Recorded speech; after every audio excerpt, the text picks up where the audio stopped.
Grubhub has some work to do. Well, especially now that they've been acquired for $650 million.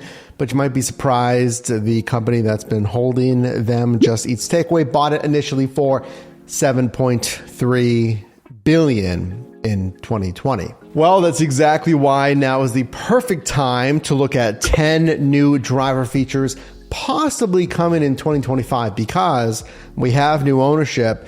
The Grubhub driver app, let me know how long you've been driving or if you're thinking about driving. Frankly, you might still want to consider signing up. See where it ranked in my updated 2025 Side Hustle Rankings Guide. You can get a free copy at yourdrivermike.com/bundle. I'm expecting some things from Grubhub, who is not sitting pretty right now in the food delivery space, at least as reported on monthly sales, but number one. Let me just start by saying, number one, Grubhub on the driver app just needs to start innovating. They need to start doing something. I've been driving on Grubhub for years, and this is a food delivery app that typically has a wait list. Let me know if you've been waitlisted on Grubhub. Waitlisted for an app that hasn't done anything really for years. Small things. Hey, I appreciate a new offer screen for drivers. We're moving some things around. We show the countdown timer now on the accept button. That little tiny reject button's moved to an actual separate dedicated decline button. Thank you. But I'm talking about innovation every month, basically like DoorDash. You need to look at new earnings features, different user interface, these design things.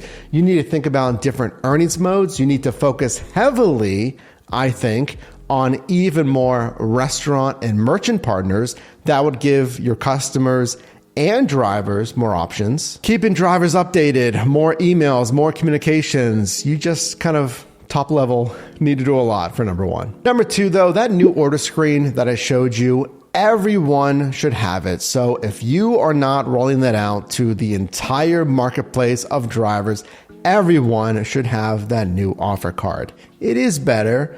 Granted, it took how long to actually come up with a new updated offer card, but it's better for the features that I mentioned. Number three, you might be surprised that this doesn't really happen on Grubhub. You might be thinking, oh yeah, you know what? That doesn't really happen a lot on Grubhub compared to Uber Eats or DoorDash, let's say.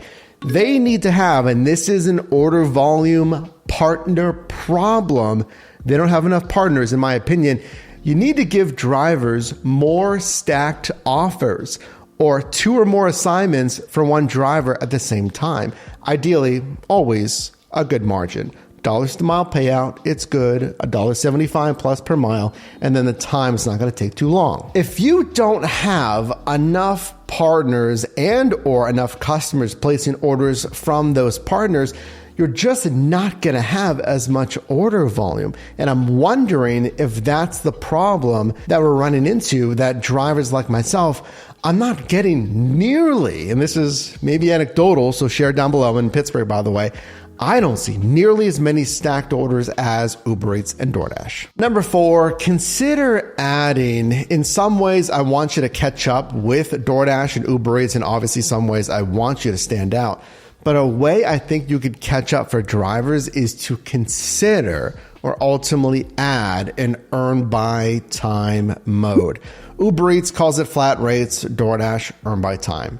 Frankly, the driver's getting paid per active hour. When they accept to when they deliver, there's a guaranteed hourly pay plus tips. I feel like in 2025, that just kind of brings you up to par to give a driver an option for the earnings mode that they like. And I would say, even though I don't love it, to add more shop and deliver offers for those drivers that do want it. And again, I think that might be a volume thing. Like, you need to partner with even more retailers and stores to offer those shop and deliver offers. Number five, I don't know the cash flow scenario, how much money they're going to dump into the new Grubhub. It's Wonder.com, by the way, started by a former Walmart executive. Wonder.com is really focused on fast dining, but also delivery first restaurants. Of course, I don't know how much funding Wonder is going to put into this, But of course, I want to see more driver bonus pay, incentives. You have this missions thing, that's what you call it, like quests or group bonuses. DoorDash calls it challenges, but just have some bonus pay, especially because I think you need to attract some drivers. On the driver front, you need to attract more customers and merchant. You need to attract everyone basically because your market share is not that great, but attract drivers with some more bonus pay. Number 6, the status quo, again, kind of to get your app up with everyone else, and DoorDash and Uber Eats need to do this as well. I mentioned this in their videos. I'll leave it linked in the description. You gotta add that zeroed out or tip baiting protection. So if you let your customers edit the tip after the delivery, I don't think it's as easy on Grubhub, certainly compared to Uber Eats. But if they can edit the tip post-delivery in any way, there should be a $10 zeroed out tip protection. So if the customer has an $8, $9, $10, what's called pre-tip when they place the order after the delivery, if they zero out that tip, for a reason that's not the fault of the courier, you went A to B, you had the hot and cold bag, you delivered properly in safety, all of that, then you should be backed from the company for that zeroed out tip. Number 7, something that you should keep. In 2025, having the ability to go online at any time, it's called unavailable and then taking offers. Compared to DoorDash, they now have kind of a wide scale just priority to go online at any time, called Dash Now, in some marketplaces with Dasher rewards. Some marketplaces on Dasher rewards, they still have the initial benefit in their highest tier it is of Dash Now or go online at any time. That's what the benefit's called, Dash Now anytime. But in some marketplaces, again, that's restricted. And on Uber Eats, their new planner tool, it's only in like 3 marketplaces. It's not in a lot of marketplaces, but this planner tool limits when couriers can go online unless, similarly, they're a ranked courier. That had never been the case on Uber Eats. You could always go online, go offline in your entire marketplace. I do not want to see that come to Grubhub. Keep it as maybe still the only platform now in 2025 where everyone can still go online and offline. Number 8, look at their driver rewards program, because that, again, kind of seems to be the thing. And Grubhub just updated this stuff on their website about 4-ish months ago, so this is pretty fresh as well. For their Grubhub driver levels, you need 80% completion rates, 80% schedule commitment rate. So what do you think about this? Because no one else is really doing this.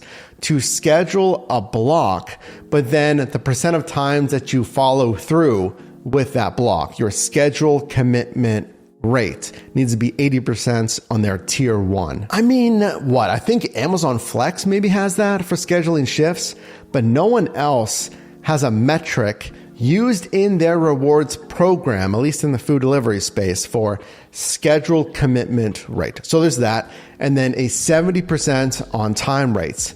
That sounds familiar to, preferred deliveries, maybe Dasher rewards. I'm just going to say, because we could certainly talk about these rewards programs because we never used to have these rewards programs at all. I'm just going to say, please don't add acceptance rates to that formula like Uber Eats and DoorDash. And certainly don't include limited access and then the tiered access to higher paying offers. Number 9, and I'm actually going to bundle in number 10 here, kind of 2 different ideas here for Wonder, for the future of Grubhub. Number 1, invest in drivers, whether it be bonus pay, education, emails, new features, the earnings mode that I mentioned.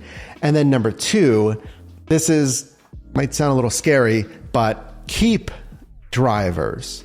Because looking at just wonder.com, they have physical locations, restaurants. Yes, it says they're delivery first restaurant and they're going to focus on fast, fine dining. Just keep drivers. I don't know what that necessarily looks like in 2025. Certainly, I would say don't deactivate accounts. without cause. Don't deactivate for inactivity either. I would frankly look to expand partners, merchants, which is another thing entirely.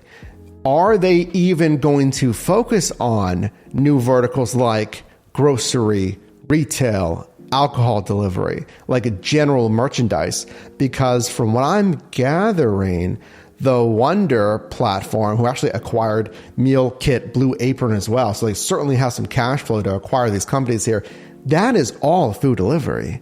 I have not heard a lot about general merchandise, retail, etc. In Grubhub's or former holding company Just Eat's Takeaways press release about this, they still said the forecast, financial outlook, general outlook is the same, but I'm a little concerned there if their portfolio is going to be big enough to tap into more market share for food delivery, and you're going to go with a focus on fine, fast dining. Is that going to be enough leeway, penetration into DoorDash's commanding market share, Uber Eats market share? You're currently sitting at single-digit market share in the food delivery sales per month. I'm curious if that is going to be enough. It seems quite niche unless you will focus on the convenience, the alcohol, the retail, the non-food delivery. I haven't seen it yet. This is pretty new, but on the macro general basis, do these 10 things, focus on drivers, get your app up to speed, focus on more partners, albeit even if it's just restaurants, focus on getting more partners, more customers, more attention on the new Grubhub platform if you want to command any market share in this space, because Grubhub's at least valuation has tanked when Just Eat's Takeaway bought it initially for $7.3 billion.